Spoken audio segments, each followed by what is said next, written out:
Welcome back to the Early Weigh-In Podcast. UFC gave us a week off. We're back at it this Saturday for UFC Vegas 74. Our card's seen quite a few changes, but we have a top 10 men's flyweight matchup in the main event. Number 3, Kaikar France coming off his shot at interim gold, taking on rising prospect number 7, Amir Albazi. And longtime veteran Alex Caceres getting his first co-main event slot, I believe, taking on Daniel Pineda. It's a total of 13 fights for us this Saturday. One of these cards that's getting some flack like some of the recent ones, but a lot of these closely lined fights like this produce a whole lot of finishes. Ready to jump into things with you, man. Before we do, I think this is the start of a 13-week stretch of UFC fights. Do us a quick favor, like the video, sub to the channel if you have not yet. Last week's card, UFC Vegas 73 was Mackenzie Dern, Angela Hill. You were a whole lot more confident in Mackenzie Dern than I was. She went out there and looked phenomenal, man. Very successful card for the both of us. No issue wearing the cap when the podcast profited over 10 units, man. Yeah, absolutely. I love it when we're both in the green. We'll take a look over at your card first. Your first bet on your card, Michael Johnson versus Carlos Diego Ferreira. Did it in Michael Johnson fashion, right? He was winning until he got deadened completely.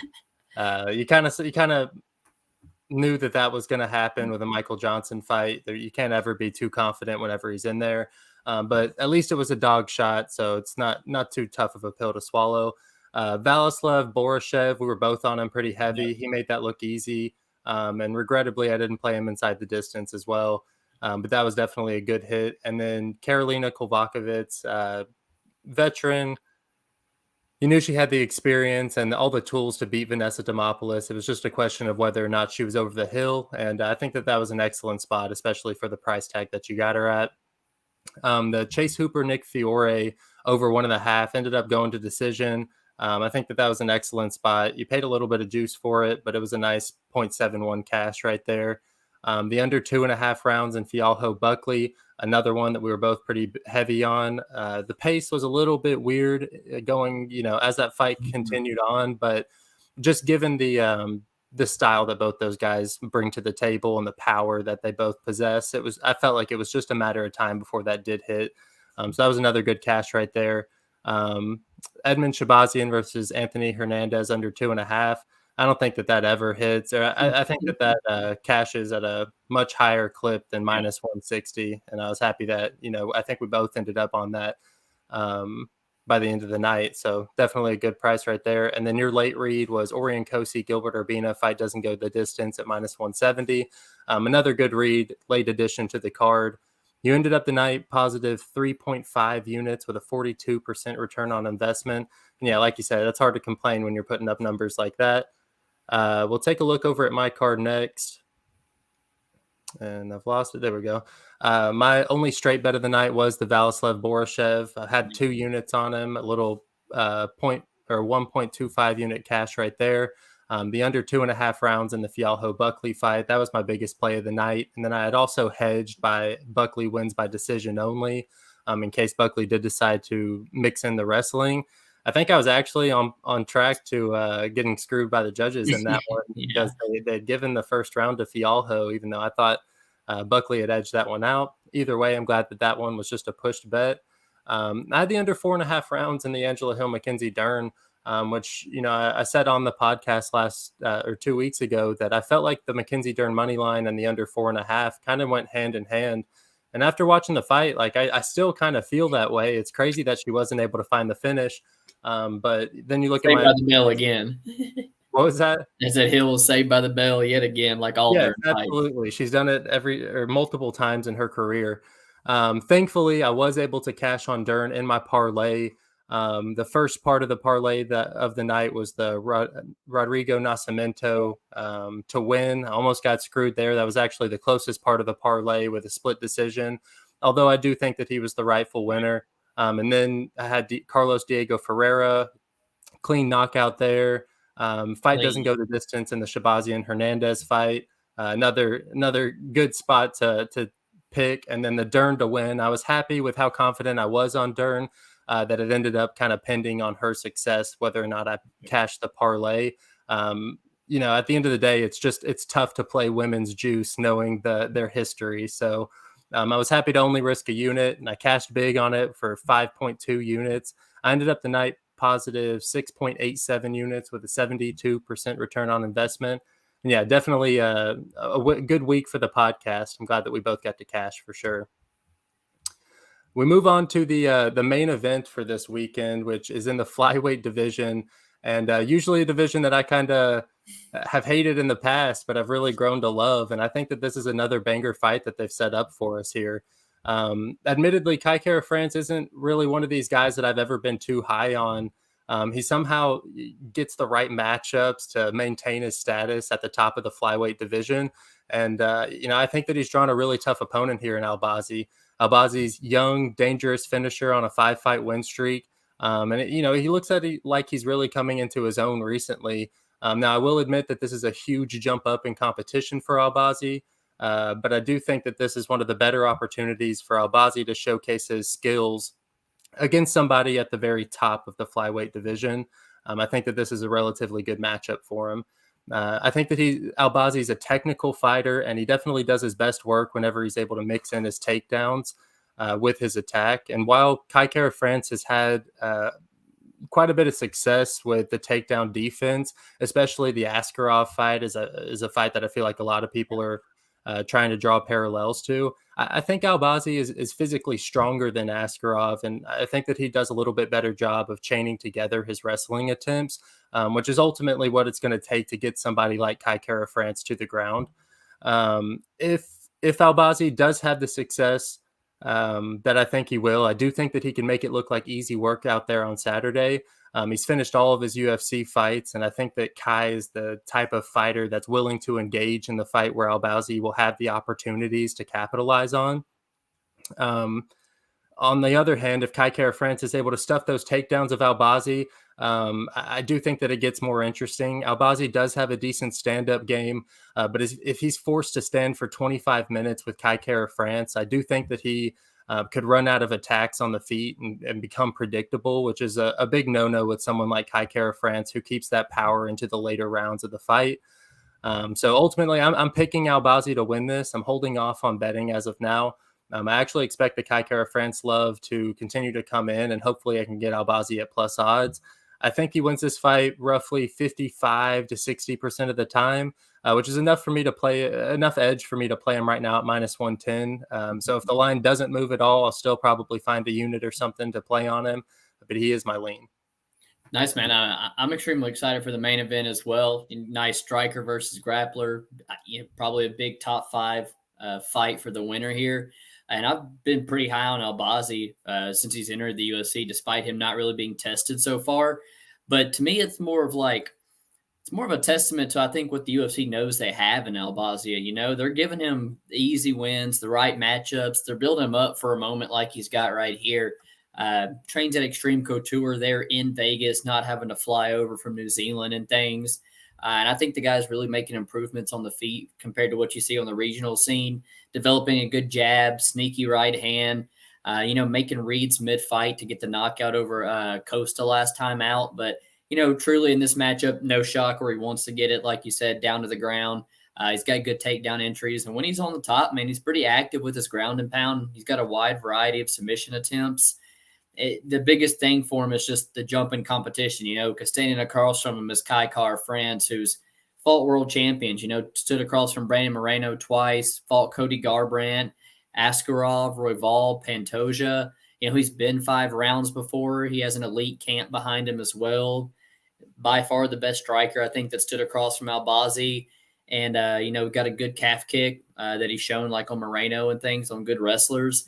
You bring up the Askarov fight. It does show the patched up takedown defense, but much like you, I think it's a much different style coming from Albazi. I think it's much closer to the style of Rogerio Bontorin, who really caused Kai Kara France issues that round 1 until he just didn't have the gas tank anymore.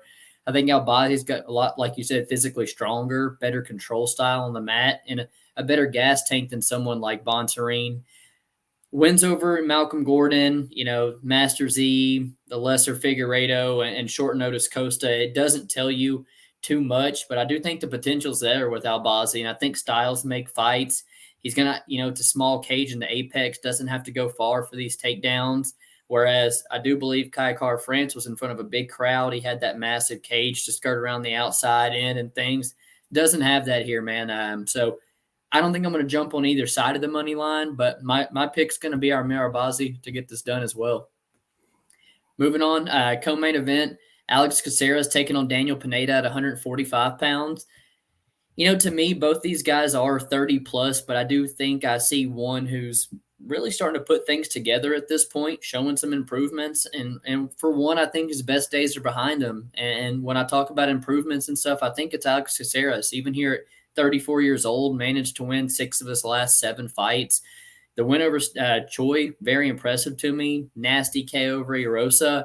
He's one of these guys that's legitimately grown up in the UFC. 27 of his 33 pro fights have taken place under the UFC banner.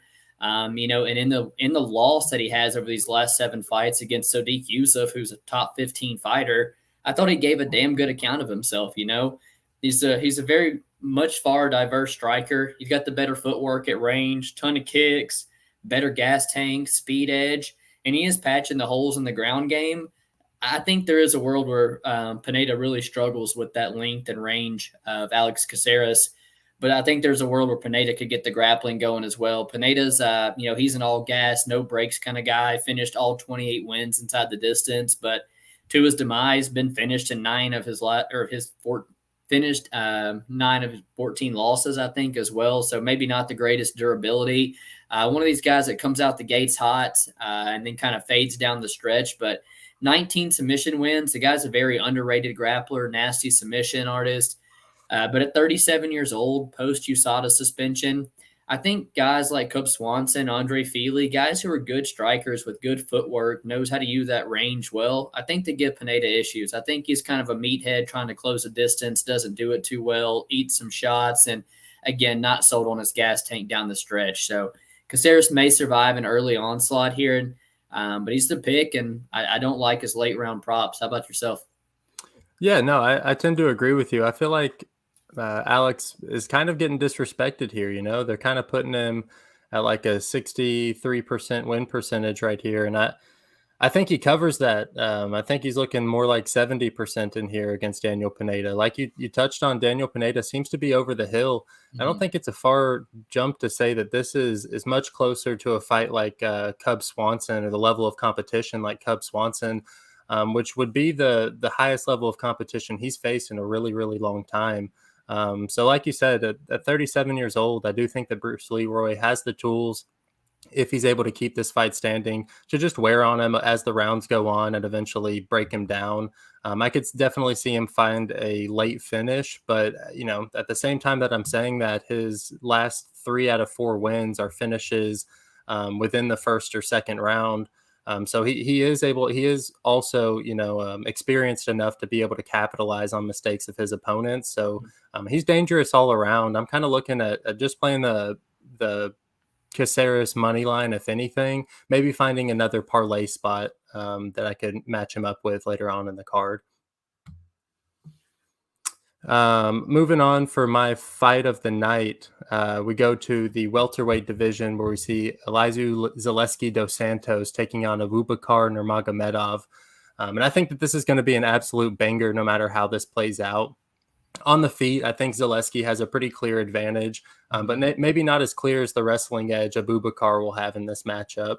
The big question for me is whether or not Zaleski is going to be able to make Abubakar work enough on the ground to wear on that gas tank and look to take over in the later rounds. If Abubakar gets the fight to the mat easy, I do think that he'll find success with his controlling ground and pound style of fighting. Zaleski is dangerous on the mat, but it seems like the Russians have found a way around Brazilian Jiu-Jitsu attacks off the back for the most part as the UFC's progressed. So as I touched on, Zaleski is someone who throws crazy combinations, the spinning capoeira kicks, and I do think that we could be in for a highlight reel KO if he is successful with dragging out the fight, as Abubakar does tend to slow down in those later rounds. So I do think that this is going to be a banger of a fight. I don't think that it sees the judges' scorecards, which might be an angle that I'm kind of looking at. But as of now, I think that I lean on Abubakar actually getting the fight to the mat and being able to wear on Zaleski dos Santos and eventually get him out of there. How are you feeling about it? It's a close fight, man. After running a little bit of tape on it, definitely won't be pulling the trigger anywhere. But I think I'm going to be on the other side just ever so slightly with Zaleski. Just a couple, red flags. The guy's 36 years old. Last fight was like October of 2021. Pulled out of his last scheduled bout. I heard someone say today that maybe there was USADA involved. But like skill for skill, he's definitely 100% the better striker, more volume, faster. You talk about the capoeira background, but I don't think he's a slouch really on the mat. The guy hasn't been subbed since 2023. And he also, is kind of dangerous as well with his submission attempts. Nurmagomedov, I think if he has success, it's like you said, just kind of getting him down, controlling him, kind of stalling him out. Early on in Zaleski's UFC days, that kind of was, the approach you saw his opponents take.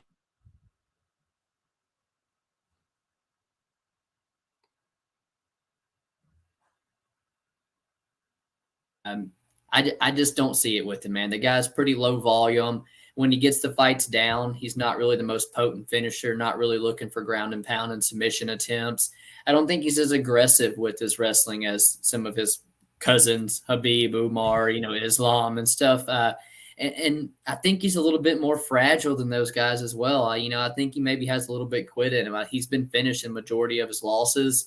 I think if I had this price tag here and a little bit of younger Zaleski, maybe coming right off that St. Denis performance, not a year and 8 months later or something, I might be inclined to actually look at Zaleski at pick'ems.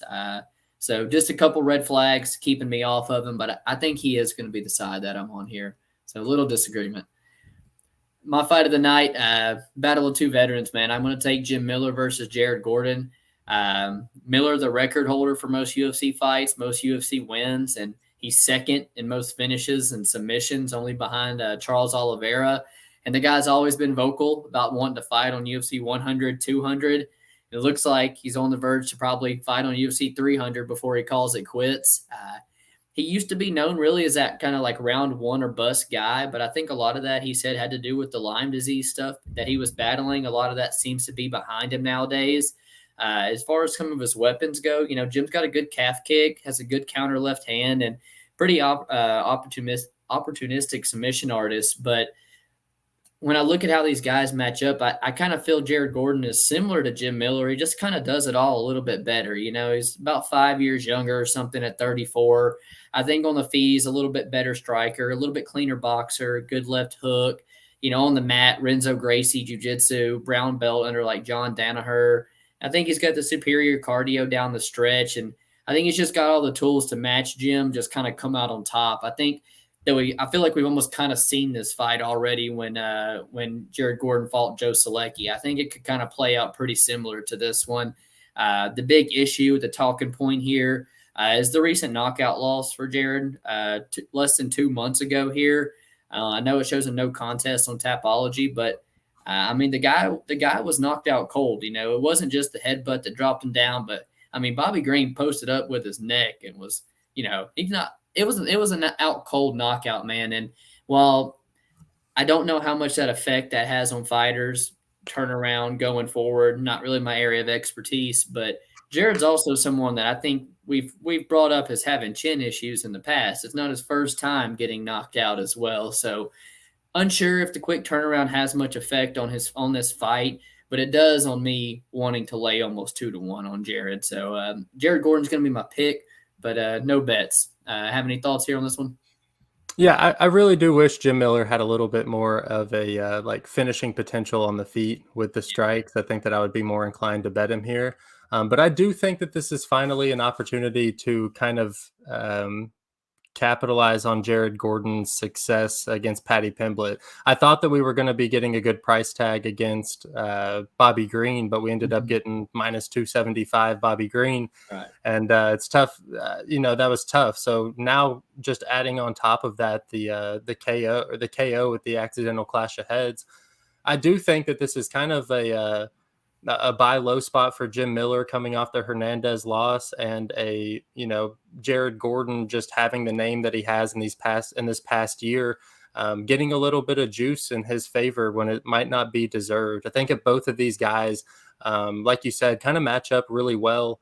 And although Jared Gordon, like you said, might do everything just a little bit better, I do think that Jim Miller is going to make this fight competitive no matter how it plays out, which is why I side towards the dog here, especially if you can get him at like plus 160. I do think that that's a pretty good look, especially against somebody in Jared Gordon who's never really been able to impress me too much with his performances.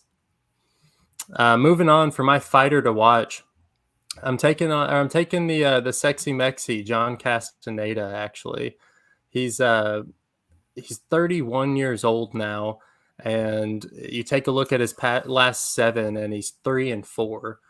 This is a guy who I feel like a lot of people were high on in the training room, and he just hasn't really had a showcase performance. You look at his win against Miles Johns, which is definitely his best win to date. And that was an excellent performance, but then he followed it up with the Daniel Santos loss, and he didn't look good at all in that fight. I think he gave up takedowns. He didn't handle the pressure well. And here against Gafarov, I do think that he's got another opponent where it's a short notice bout, but it's somebody who's going to push the pressure against him. And I do think that it's about time for Castaneda to kind of step up or get booted out of the UFC. He's good for sure, but this is the 135-pound weight class that we're talking about. It's too stacked for you to go win, loss, and still maintain your job in the UFC. So that's why he's my fighter to watch this week. I think he's got a lot on his plate. Nice. I agree, man. And that's a fight that I've almost looked at targeting. Definitely going to talk about here shortly. Fighter to watch. I feel like when he's on the card, we got to talk about Tim Elliott this week. I don't have to go into grave detail about his tweet, about his out of octagon situation. I thought it was 6 million people that saw it, but in his interview today, he said it was 9 million people that saw it before he took it down. So a lot of people know about the guy's situation. And he said a lot of people reached out to him, and it's actually helped him make it to the fight. So hope nothing but the best for the guy. When you look at him online, he really does. I don't know about his mental state, but physically he looks in some of the best shape that we've ever seen him in. And he's talking up a finish by knockout this Saturday. He's a guy who really holds almost every flyweight record there is: most takedowns, strikes landed, most fights, top time. And if he goes 3 minutes on Saturday, he passes Brandon Moreno for most fight time in the flyweight division as well. Fought his way back through tough, went 5 rounds with DJ. I'm not going to lie, it can get sketchy in the 3rd round sometimes, but for the most part, he can push a pretty high pace. He's got a good wrestling upside here.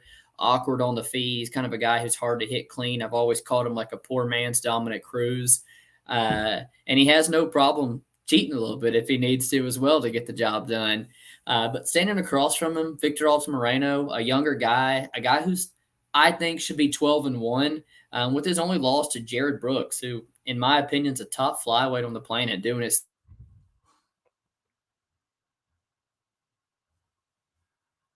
him as the line's going to indicate. And at 36 years old, the change in camp, the other distractions that we talked about, we're already talking about a potential borderline 500 fighter here with 12 losses. Tim Elliott going to be my fighter to watch this Saturday. I like it for sure. We'll move on to the underdog section of the podcast, where I'm actually taking Jinyu Frey. I don't love it, but I do think that there's plenty of reasons why she shouldn't be a dog here. So Elise Reed, she's shown countless times in her career that she has a grappling deficiency, and I don't think that she's been able to patch it up. Now, Jinyu Frey isn't really known as a grappler, but I promise that she has it in her toolbox. It's just a matter of whether or not she chooses to use it. The Gloria DePaula fight is the one that comes to my head, and it's the one where her coaches are screaming at her to take it down, and she's accurate when she chooses to. She's a really, really strong, and even though she's a little bit older for the weight class, she physically she looks amazing. One of the best, one of the most in shape girls in the division. I just think that this is a spot here where She has a more well-rounded MMA game, and how many weeks do we have to see that women's MMA is tough to line, and the underdog is usually the better play. So I'm going with Jin Yu Frey here for a few different reasons. So plus 115, that's enough for me to maybe find a unit play on her. Although it's women's MMA, so I'm not going to go 3 units deep or something. Yeah, Judas on Elise Reed that's about as bad as it gets. Yeah. Underdog for me, I'm going to go with Muin Gafurov. Just talked about him a little bit. It's sitting at around plus 110, even money now. I've missed the line, so I don't know if he's going to officially be, on my card. But I do agree with the public's money coming in right now on Gafurov. Short notice necessarily isn't really my favorite, but I do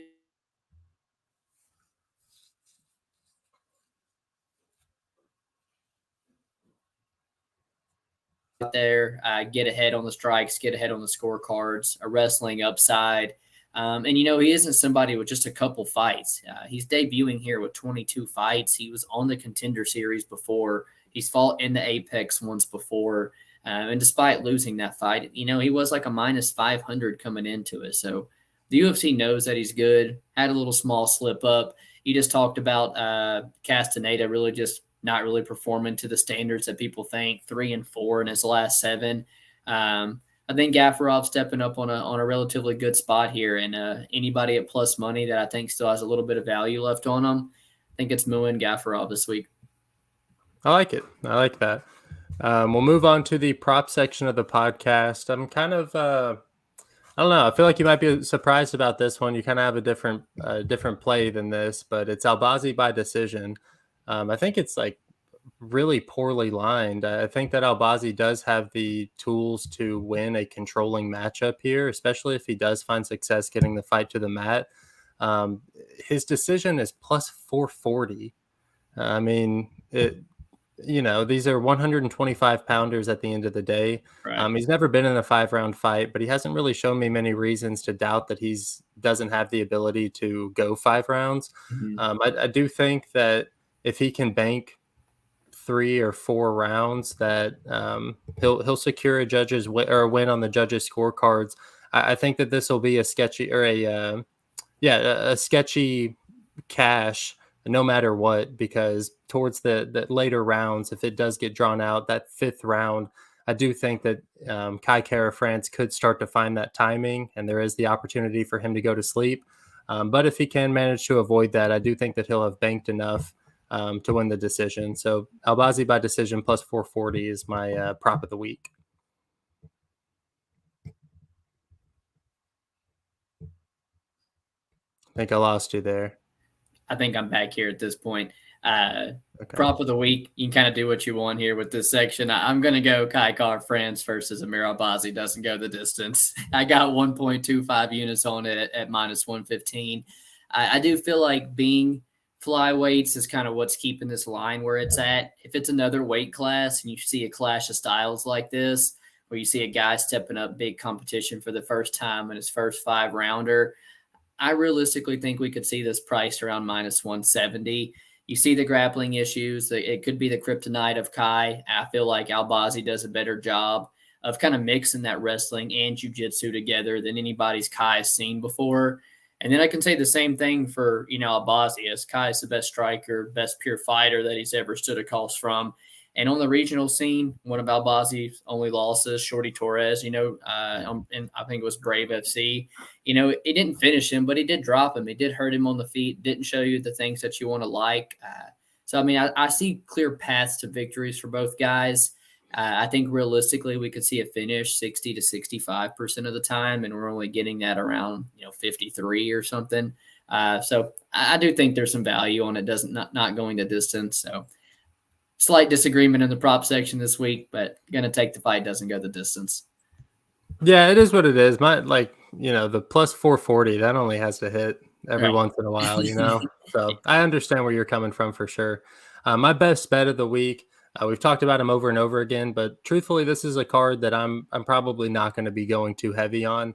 But my best bet is Amir Albazi. I do think that he's going to find success in that grappling. I do think that he will have the or Kai will give him the opportunities to find a finish if they are there. And then, I think that this is finally, like I said, an opportunity for Albazi to showcase his skills against somebody in the upper echelon of the flyweight division. And when you have guys like Figueiredo and Moreno and Pantoja in those top guys, I think those are all way tougher fights than Kai Kara France here. So Amir Albazi is my best bet, especially if you can get him at plus money later on in the week. I like it. I'm on the same side, man. My best bet, going to the women's flyweight division, taking Karine Silva versus Ketlin Souza under 2.5. I got a 1.5 units on that at minus 120, and I believe minus 110's out there as well. I did have a bet on Cachoeira and Silva under 2.5 at a much more juice line. I was quite shocked to see this one open as low as it did. Ketlin Souza coming in on semi-short notice, but you got to think as the LFA champion, she's probably ready. She knew that call was coming. She's been 5 rounds before, and she's a finisher herself. She's finished 9 of her 13 wins. She's been finished in all 3 of her losses. She's a girl who hits real hard, but kind of struggles with the grappling.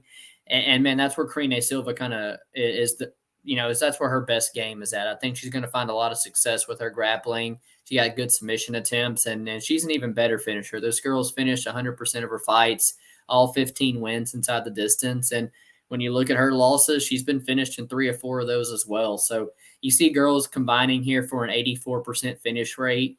Do I think this fight finishes at an 84%? Maybe not, but I do think it's probably still around 65%. And to get to under 2.5 at a pick'em price tag, I do think there's a lot of value potentially sitting on that line still. So that is going to be my best bet this week. Sure. I like that. I like that as well. I could find myself on that same spot once I give that fight a little bit more of a look. So yeah, I like that for sure.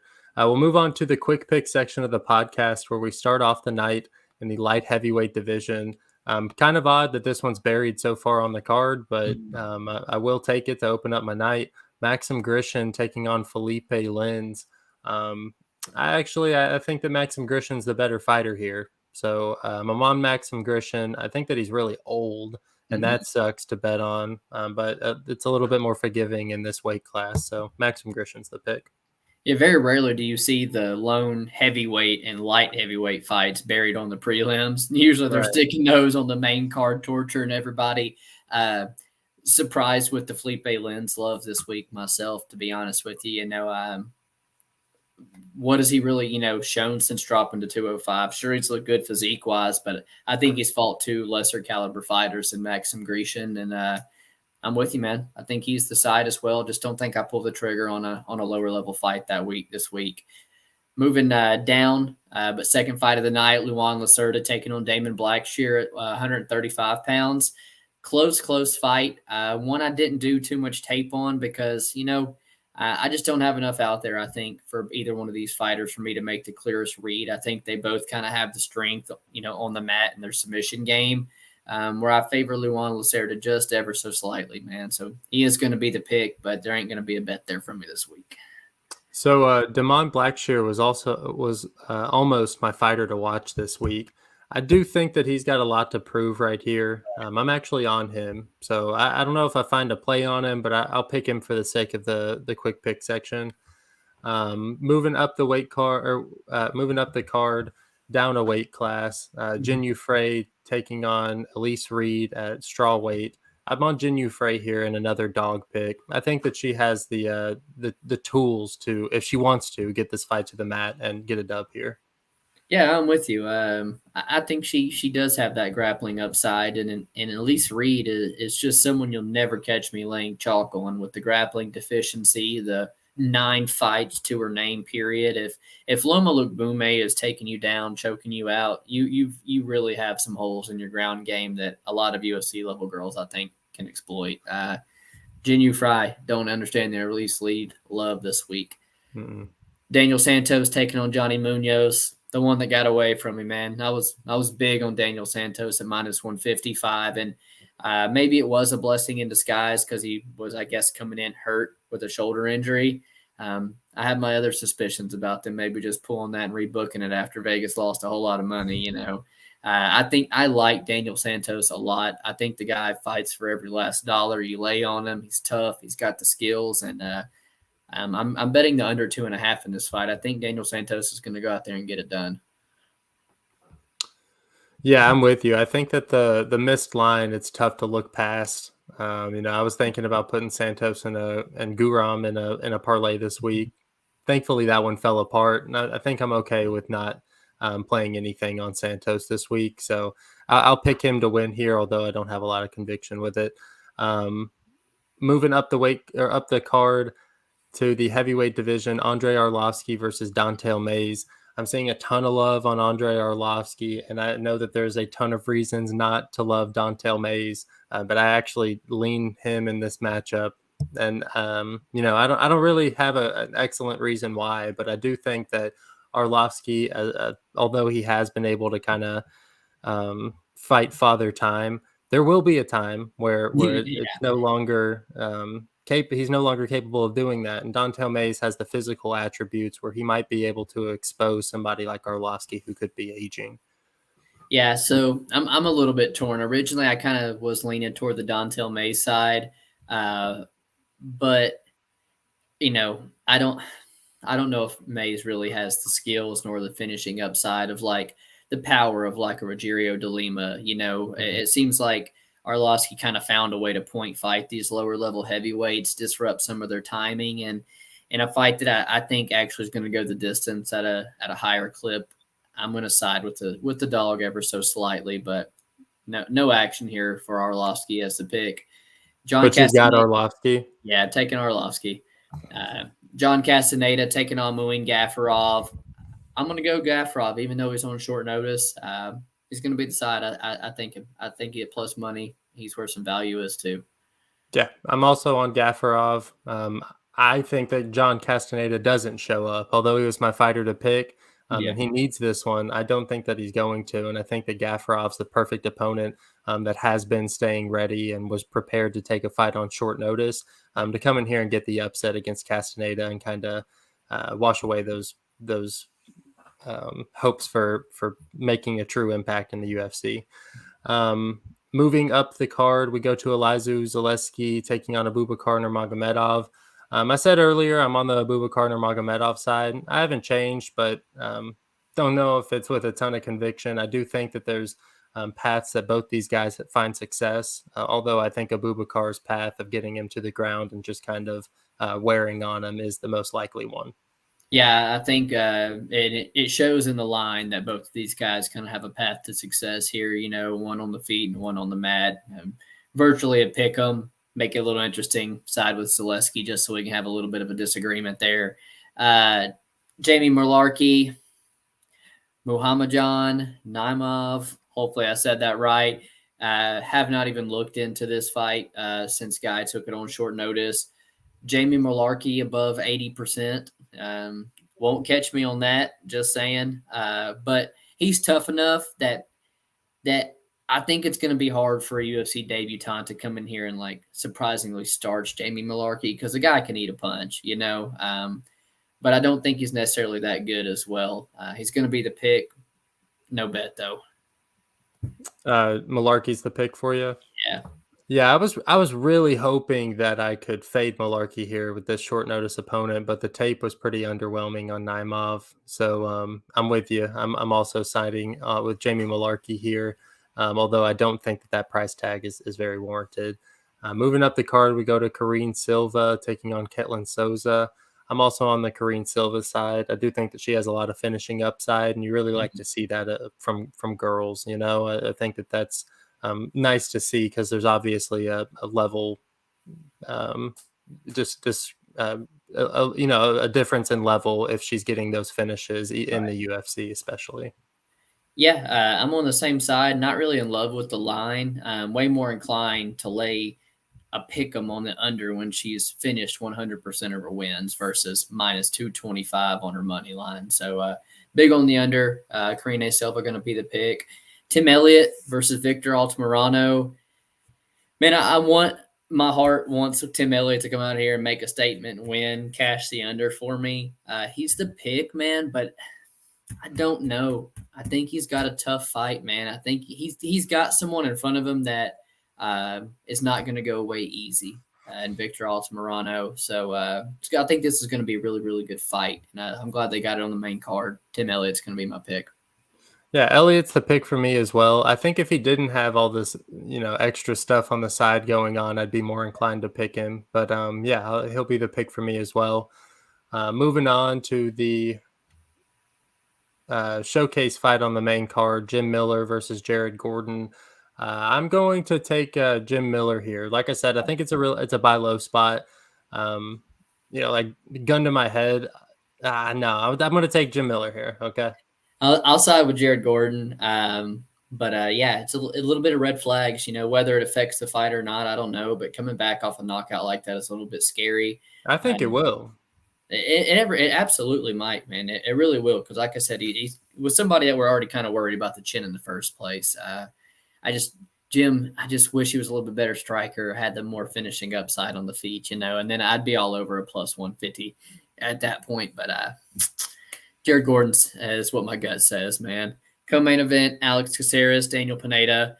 Glad Alex Caceres, after like 27 UFC fights or something, is getting his first co-main event slot. He's really started to make improvements lately. And, he could have to fight some tough first 6-7 minutes, but I really like him down the stretch. And I know we talked about maybe the round 3 decision at plus 150. Nice change in price tag there. I like Alex Caceres in this co-main event. Yeah, I'm on the Caceres side as well. Yeah, I think he's the much better fighter and at a better point in his career as well. Yeah. Moving on to the main event, Kai Kara France taking on Amir Albazi. I'm on the Amir Albazi side. I've been talking him up, so I better lay a unit or so on him. I'm on the Amir Albazi side. Yeah, best bet prop. Yeah, you better have some kind of action on Amir Albazi this week. He's going to be my pick as well, man. I like him to. We talked about it. This is one of the best matchups for him in like the top 5. But yeah, I like him to win this one. I like him to get a shot at one of these top flyweights to really get his name out there next time. Finishes the podcast here. All 13 fights talked through. Hopefully we gave you guys some good betting spots coming off a 10-unit night for the podcast. Excellent night from both of us last week. Only hoping to continue that. So appreciate you guys hanging out with us. Keep an eye out for the betting card on Saturday, and we'll see you guys next week. Peace.